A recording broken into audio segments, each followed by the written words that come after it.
Welcome to AB tiles and sanitary Thattamala Kollam. ഇന്ന് ഈ video നമ്മൾ പ്രിപ്പയർ ചെയ്തേക്കുന്ന ഒരു ചെറിയ ഗൈഡ് ലൈൻ തരാൻ വേണ്ടിയിട്ടാണ്. അതായത് നമ്മുടെ വീട്ടിൽ ടൈല് വിരിക്കുമ്പോൾ നമ്മൾ as A customer or as A supervisor നമ്മൾ ശ്രദ്ധിക്കേണ്ട കാര്യം എന്തൊക്കെയാണെന്ന്. ഇത് ഒരുപാട് അല്ലെങ്കിൽ ഒരു 10 കാര്യം പറഞ്ഞ് ഞാൻ ഇത് കോംപ്ലിക്കേറ്റഡ് ആകത്തില്ല. ജസ്റ്റ് ഇന്നത്തെ വീഡിയോ ഒരേ ഒരു കാര്യത്തിന് വേണ്ടിയിട്ടാണ്. അതായത് ഈ സ്പേസർ നിങ്ങൾക്ക് ഈ ഫ്ലോറിൽ കാണാം. ഈ ബ്ലാക്ക് ലൈൻസ് 4mm ആണ്, 2x2 ടൈലാണ്. ഈ 4mm ലൈൻ നിങ്ങൾക്ക് വിരിച്ച് തന്നേക്കുന്നതിന് 2 ഉപയോഗമുണ്ട്. അതിൽ രണ്ടാമത്തെ ഉപയോഗം എന്താണെന്ന് വെച്ചാൽ ഏതെങ്കിലും സമയത്ത് ഈ ടൈലിനകത്ത് എന്തെങ്കിലും ഡാമേജ് വന്നാൽ ഈ ടൈല് ഈസി ആയിട്ട് ഇളക്കി റീപ്ലേസ് ചെയ്യാൻ പറ്റണം എന്നുള്ളതാണ് ഇതിന്റെ രണ്ടാമത്തെ പ്രധാനപ്പെട്ട കാര്യം. ഇതിന്റെ ആദ്യത്തെ പ്രധാനപ്പെട്ട യൂസ് എന്തുവാന്ന് വെച്ചാൽ ഈ ഗ്യാപ്പിൽ കൂടെ വേണം ഇതിന്റെ അടിയിൽ കിടക്കുന്ന ചാന്ത്, അതായത് മണല്, സിമെന്റ്, വെള്ളത്തിന്റെ മിക്സ്ചർ, ആ മിക്സ്ചർ ക്യൂർ ആവാൻ.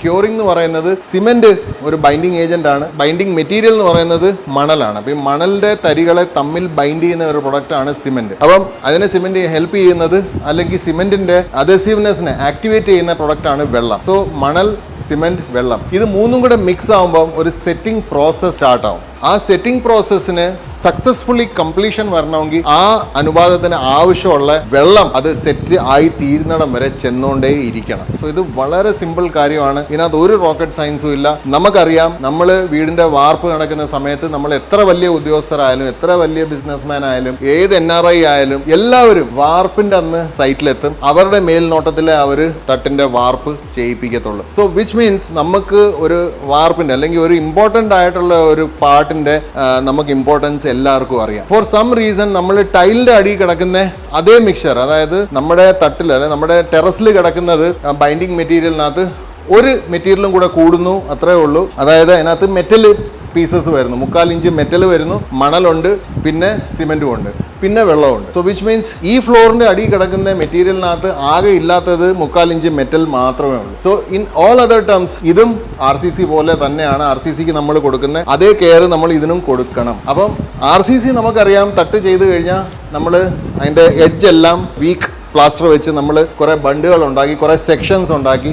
ആ സെക്ഷൻസിനകത്ത് നമ്മൾ വെള്ളം ഹോൾഡ് ചെയ്യുന്നു. പക്ഷേ വീട്ടിൽ ടൈല് വിരിക്കുമ്പോൾ നമ്മൾ തിരിഞ്ഞു പോലും നോക്കുന്നില്ല, നമ്മൾ അതിനകത്ത് വെള്ളം ഒഴിക്കുന്നില്ല. വി തിങ്ക് ദാറ്റ് അത് തന്നെ ശരിയായിക്കോളും, അല്ലെ ഇതിനൊരു അങ്ങനെ ഒരു ആവശ്യമേ ഇല്ല എന്നുള്ളത്. കേരളത്തിൽ നമ്മൾ മലയാളികൾ ചെയ്യുന്ന ഏറ്റവും വലിയ തെറ്റാണത്. നമ്മൾ ഒരിക്കലും അത് ഇനി ഒരു പ്രാവശ്യം കൂടി അത് ഒരു സൈറ്റിൽ പോലും അത് ആവർത്തിച്ചൂടാ. ടൈൽസ് വിരിച്ച ഈ ഗ്യാപ്പിൽ കൂടെ വെള്ളം ഇതിന് ടൈൽസിന്റെ സെന്റർ വരെ ചെല്ലണം. അത് ഒറ്റ ദിവസം കൊണ്ട് ചെല്ലത്തില്ല, ഒറ്റ നേരത്തെ ഒഴുപ്പ് കൊണ്ടും ചെല്ലത്തില്ല. സോ വിച്ച് മീൻസ് ഈ ഗ്യാപ്പിൽ കൂടെ ഓരോ അരമണിക്കൂറിലും നിങ്ങൾ വെള്ളം ചെറിയ രീതിയിൽ ഈ ഗ്യാപ്സിലോട്ട് ഒഴിച്ചു കൊടുത്തോണ്ടേ ഇരിക്കണം. ഒഴിച്ച് ഇങ്ങനെ ഒരു ബക്കറ്റ് എടുത്ത് ഒരു ഫ്ലോറിലോട്ട് ഒഴിച്ചു കഴിഞ്ഞാൽ ആ ഒരു പോകുന്ന വെള്ളം സ്ലോലി അതിന്റെ സ്ലോപ്പ് അനുസരിച്ച് ഈ ഗ്യാപ്പുകളിൽ കൂടെ അകത്തോട്ട് ഇറങ്ങിക്കൊണ്ടേ ഇരിക്കും. അതിന്റെ ഇടയ്ക്ക് കാറ്റടിച്ച് കുറെ ഇവാപ്പറേറ്റ് ചെയ്ത് പോകും. കുറെ വെള്ളം ടൈലിന്റെ പുറത്ത് തന്നെ ഇരിക്കും, പക്ഷെ വളരെ ചെറിയ ഒരു പോർഷനെ ഈ ഗ്യാപ്പിൽ കൂടെ അകത്തോട്ട് ചെല്ലത്തുള്ളൂ.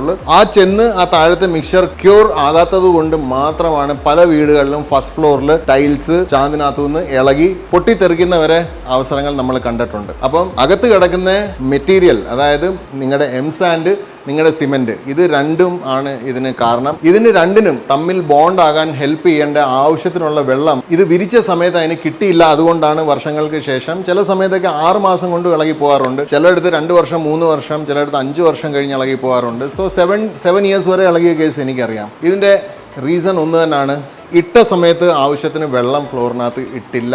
ആ വെള്ളം ഇപ്പോക്സി ഇടുന്നതിന് മുമ്പ് ഇവാപ്പറേറ്റ് ചെയ്ത് പോകാൻ അനുവദിച്ചില്ല. ആ സൈക്കിൾ അവിടെ ഇൻകംപ്ലീറ്റ് ആയിട്ട് കിടന്നു. അതാണ് വർഷങ്ങൾക്ക് ശേഷം നമുക്ക് പണി കിട്ടുന്നത്. സോ വീട് വെക്കുന്ന എല്ലാവരും, ടൈലിംഗ് ശേഷിക്കുന്ന എല്ലാവർക്കും എനിക്കുള്ള റിക്വസ്റ്റ് ആണിത്. നിങ്ങൾ ടൈലിംഗ് കഴിഞ്ഞ അന്ന് വൈകുന്നേരം മുതൽ ചെറിയ രീതിയിൽ ഫ്ലോറിൽ വെള്ളം ഒഴിക്കണം. പിറ്റേ ദിവസം രാവിലെ മുതൽ നല്ല രീതിയിൽ വെള്ളം ഒഴിക്കണം. ശരിക്കും നനച്ച്, RCC നിങ്ങൾ എങ്ങനെ നനച്ച് നിർത്തുന്നോ അതേപോലെ നിങ്ങൾ ഈ ഫ്ലോറും നനച്ച് നിർത്തണം. എന്നാൽ മാത്രമേ ലോങ് ലൈഫ്, അതായത് ഒരു ലോങ് ടേമിൽ ഒരു 20 ഇയേഴ്സ് 30 ഇയേഴ്സ് നിങ്ങളുടെ ഫ്ലോർ 100% സേഫ് ആയിട്ട് ഫ്ലോറിനോട് അദേർ ചെയ്ത് ഇരിക്കത്തുള്ളൂ. സോ ഐ ഹോപ്പ് ഇത് എനിക്ക് ക്ലിയർ ആയിട്ട് പറഞ്ഞു തരാൻ പറ്റി. ഇതിന്റെ കണ്ടിന്യൂവേഷൻ ആയിട്ട് നമ്മുടെ അടുത്ത 2 എപ്പിസോഡ് വളരെ യുണീക്ക് എപ്പിസോഡ്സ് ആണ്. ആദ്യത്തെ എപ്പിസോഡിൽ നമ്മൾ ടൈൽ അഡ്ഹസീവ് വെച്ച് ടൈൽ ഒട്ടിക്കുന്നതിന്റെ കറക്റ്റ് രീതി എന്തുവാണ് നമ്മൾ ഡെമോൺസ്ട്രേറ്റ് ചെയ്യാൻ പോവാണ്. അതിനുള്ള മെറ്റീരിയൽസ് എല്ലാം റെഡി ആയിക്കൊണ്ടിരിക്കുകയാണ്. അതിന്റെ തൊട്ടടുത്ത വീഡിയോയിൽ ഈ വിരിച്ച ടൈലിനകത്ത് ഇപ്പോക്സി ഇടുന്ന ഏറ്റവും സിമ്പിൾ രീതി എന്തുവാണ്, അതിന് പുറത്തുനിന്ന് ഒരാളുടെ ആവശ്യമില്ല.